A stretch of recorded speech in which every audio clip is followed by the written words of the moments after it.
कैसे हैं आप सभी? बहुत अच्छे या सिर्फ अच्छे, ओके या डबल ओके, गुड या वेरी गुड? विचार करना। बाबा के बच्चे तो बहुत अच्छे। तो आज बाबा क्या कह रहे हैं? 18 जून की मुरली है 2025।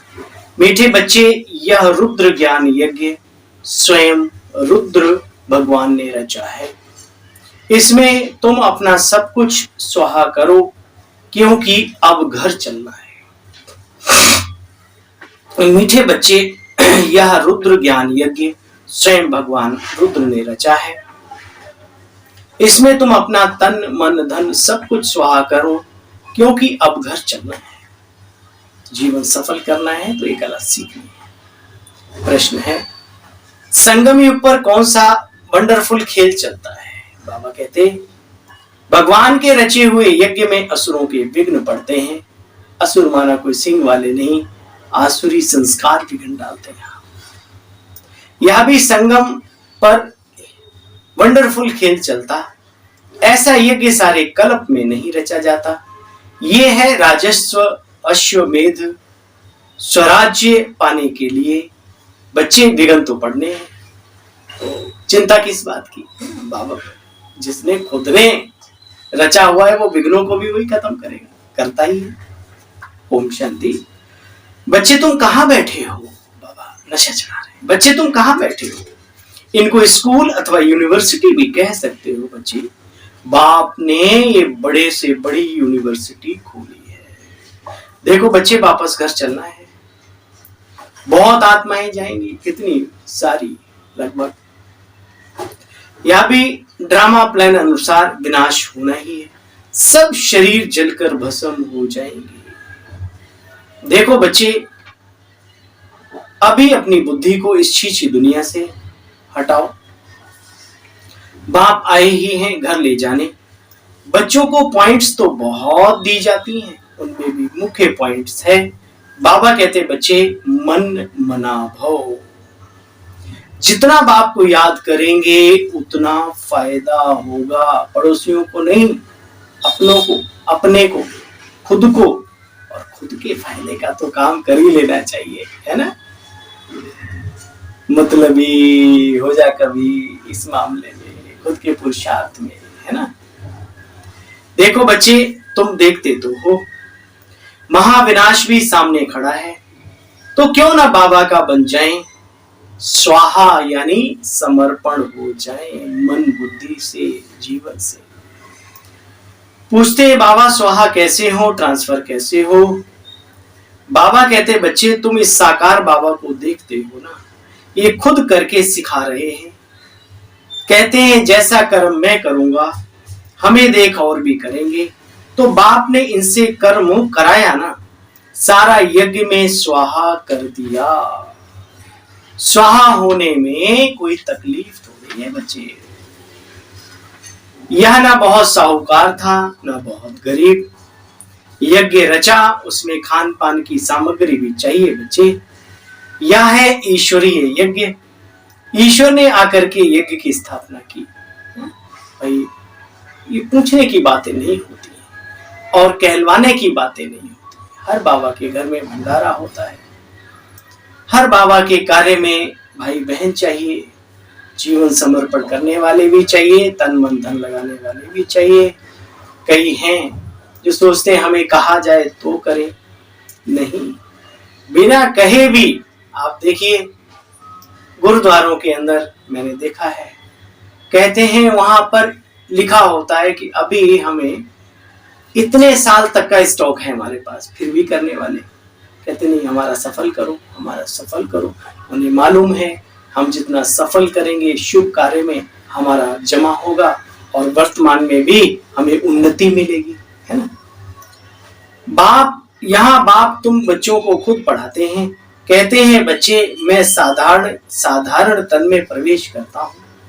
भागीरथ भी मशहूर है ना बच्चे, जरूर मनुष्य ही होगा जिसमें भगवान आएगा। शिव को कल्याणकारी भी कहा जाता है बच्चे। भगवान ही आकर के कैसे कल्याण करते हैं सो तुम जानते हो। सारी दुनिया का कल्याण करते हैं। इस समय बाप को याद करना है।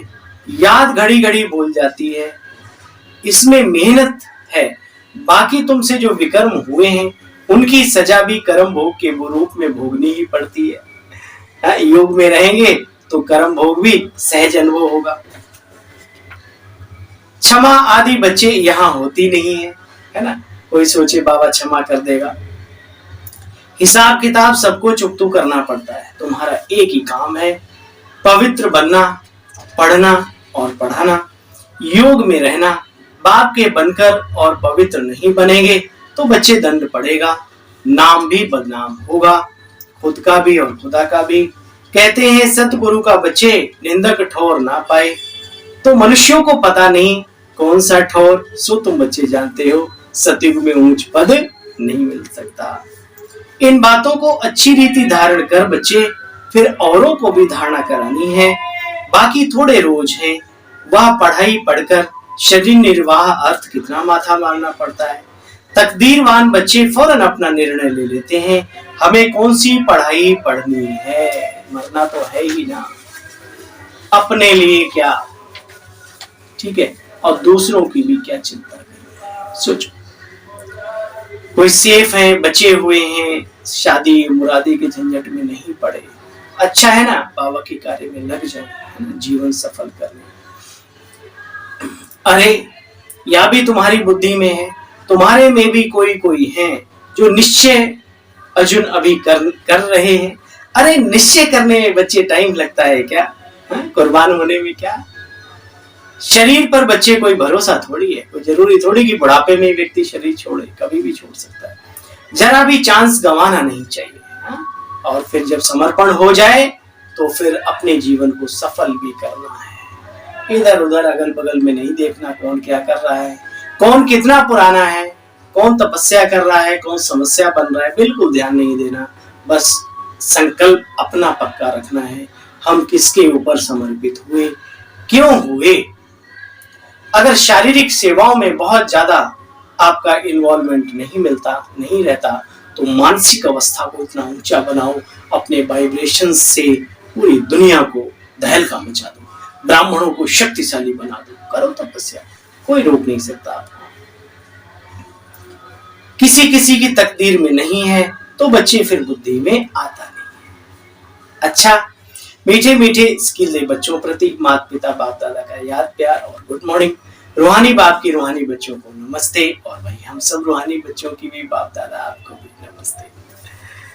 सार का भी सार है, बच्चे शरीर पर कोई भरोसा नहीं, इसलिए चांस मिले तो गंवाने का नहीं। नष्टो मुहा बनकर अपना सब कुछ रुद्र यज्ञ में स्वाहा करना, अपने को ट्रस्टी अर्पण कर ट्रस्टी हो संभालना है। साकार बाबा को फॉलो करना है। कैसे किया उन्होंने, बैलेंस भी रखा, बच्चों का हिस्सा बच्चों को भी दिया, किसी ने भी ब्रह्मा बाबा के ऊपर उंगली नहीं उठाई, है ना। ऐसे सफल करना है अपने जीवन। वरदानी बाबा का वरदान है, ईश्वरीय नशे द्वारा पुरानी दुनिया को भूलने वाले सर्व प्राप्ति संपन्न भव। जैसे वह नशा सब कुछ भुला देता है, पीने के बाद बादशाह हो जाता है आदमी, ऐसे यह ईश्वरीय नशा दुखों की दुनिया को सहज भुला देता है। उस नशे में तो बहुत नुकसान है बच्चे, अधिक पीने से खत्म भी हो जाते हैं, लेकिन यह नशा अविनाशी बना देता है। मौलाई मस्ती, प्रभु प्रेम का नशा, प्याला, प्रभु प्रेम का प्याला, पीकर चला चले मत वाला, पीकर चला चले मत वाला, ये हरि नाम का प्याला, भाई हरि नाम का प्याला। बच्चे ईश्वरी नशे में जो बच्चे मस्त रहते हैं वह सर्व प्राप्ति संपन्न बन जाते हैं। एक बाप दूसरा ना कोई, ये स्मृति ही नशा चढ़ाती है। सुना, एक बाप दूसरा ना कोई, ये स्मृति ही नशा चढ़ाती है। इसी स्मृति से समर्थी आ जाती है। अच्छा, आती है ना, जब भी संकल्प आता है, मेरा तो बाबा ही है, एक ही बाबा मेरा, बाकी मेरा कोई, कितनी ताकत आ जाती है। स्लोगन है, एक दो को कॉपी करने के बजाय एक बाप को कॉपी करो। इशारा है, आत्मिक स्थिति में रहने का अभ्यास करो बच्चे, और अंतर्मुखी बनो। अंतर्मुख रहने वाले ही हर ज्ञान की गुहे बातों को समझ सकते हैं उसकी गुहिता में जा सकते हैं। ज्ञान की हर पॉइंट का राज क्या है, किस समय किस विधि से उसे कार्य सेवा में लगाना है, इस तरह से उस पर मनन करते उस राज के रस में चले जाओ बच्चे, तो नशे की अनुभूति कर सकेंगे। तो अंतर्मुक्ता है जरूरी, ठीक है। ओम शांति। कौन सी अंतर्मुक्ता? मन की भी और मुख की भी। कल फिर मिलते हैं, तब तक के लिए ओम शांति।